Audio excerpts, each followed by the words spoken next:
Naka-off ang ilaw. Pero para tayo na lang ang mag-on. Kaya lang na ba ako nag-ayos ng relo? Hindi kasi ang relo. Since I met you. Mura lang. Pero dahil sa'yo, biglang mahal. Pati baba lang.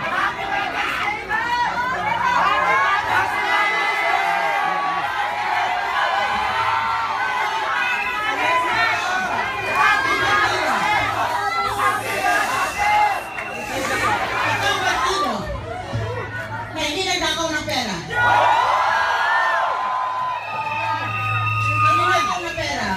Ginagamit ngayon, kasalukuyan, sa mga busa, sa mga jeepney. Doon sa Quezon po, kung saan may mitigay.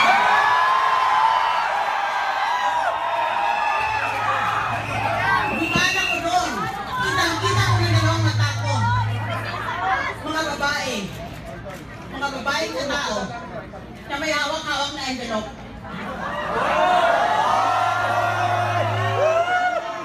Ayaw na tayong envelope ngayong gabi.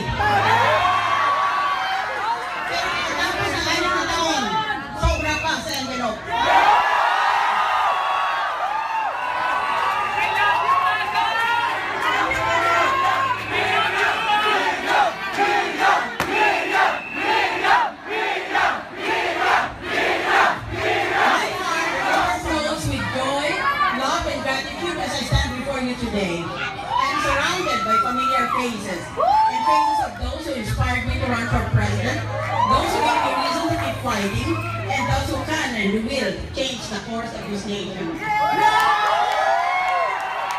ginagawa natin ngayong gabi, baka saysayan itong ating pagkikon-tikon dahil tinatapos natin ng 3 buwan ng kampanya na hindi tayo namili ng butante.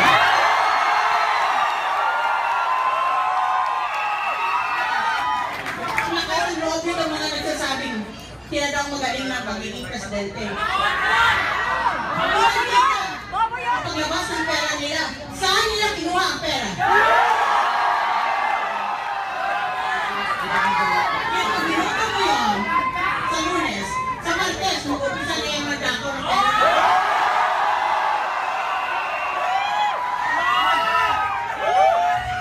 You represent 20 million young voters, or 40% of the total million voters, total 54 million voters on May 9. United, our numbers are enough to bring us to Malacanang. But imagine how epic our victory will be if, like you, each of those 20 million Filipinos held the flame of shared destiny alive. That is our slogan, a sense of shared destiny.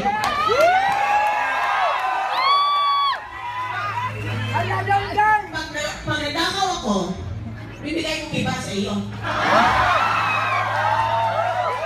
Pero nagsabi ng mga kurap na ito, sige, pabayaan ko kayo. Sa Lunes, buboto kayo ng kurap na gobyerno. Tapos sa sunod ng 6 na taon na reklamong walang hanggang.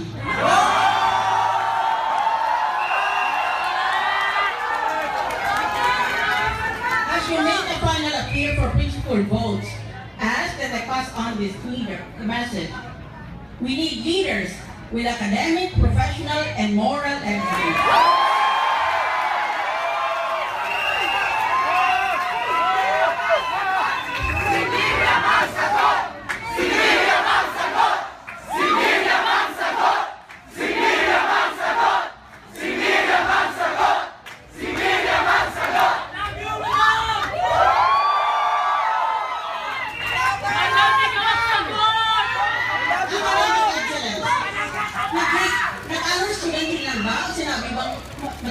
Marunong itong mga nagtatakbo laban sa akin. Sino sa kanila nakatapos sa honors?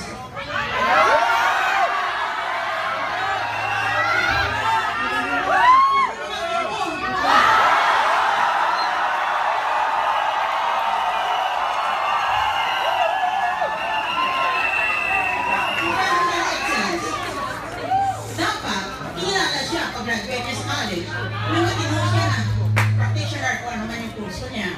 Matapos dapat may award siya. For example, ako, nag-Innovation Commissioner, after almost a year, the Magsaysay Award Foundation gave me the Magsaysay Award for bold and moral leadership in dealing up a corrupt governmental agency. Meron ba silang ganon? Meron ba silang karapatan to mag-president? Moral excellence. Dapat, kung ginagawa na ng istorya o chismis ang kandidato, dapat nasagot niya noon pa. Kaumpisa pa lang. Ngayon, itong iba na gusto maging presidente, na hindi nila sinasagot parang mga bingi. Yung tanglaban sa kanila. Guilty! Guilty!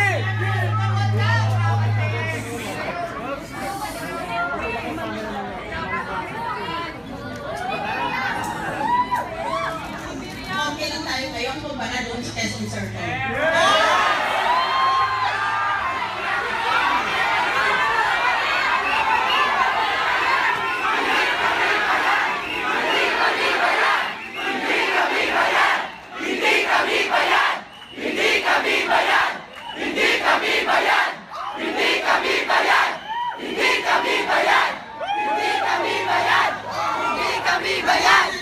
Pagkatapos ng protest, ang ating balota, dahil maaaring bongbong ay dahil might win in the voting, but we might lose in the counting.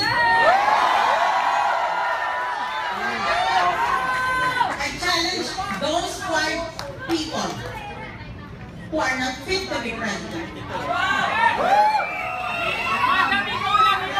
to show their credentials and Their bank account. to impress on every Filipino that after all, this country shares a sense of shared destiny.